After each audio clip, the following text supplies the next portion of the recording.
الحمد لله والرب نوفقني يا نمت جوان قبو ربي ساتي كني يا رب ترجم مؤمن وان قمني يا رب تكني نمت جسيف كني كان درسنا دانم نانا كيفني تاريخ إسلام دراني. السلام عليكم وبركاته. خبايبتوتا في جالتمتوتا خردفتوتا خو أنتم نجا فيا جرت بغيراتم ما شاء الله.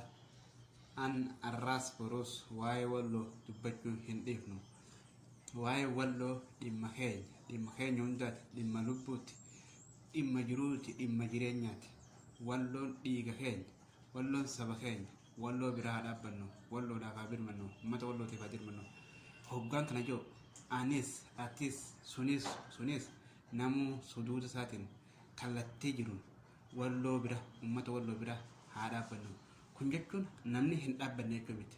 Maashaallah namni baay'een ijoolleen baay'een jiddarra, makkarra, tabuukirra, riyaadirra bakkoota adda addarra walloo bira dhaabbachaa jiran biyyoota adda addaa keessa warri jiran uummata walloo bira dhaabbachaa jiran kan jechuun hin ga'uun xiqqaadha.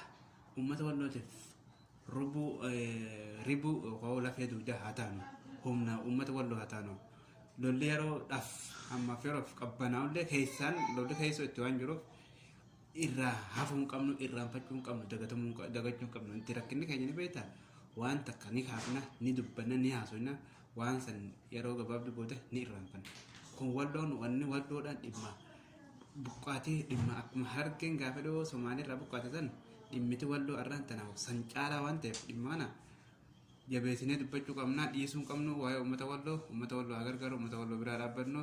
Salaamu alaikum warahmatullahi wabarakatuh. Isiniin jechuu barbaada. Waa'ee walloo arraas boruus hanqaan jiru dubbachuu hin dhiisu.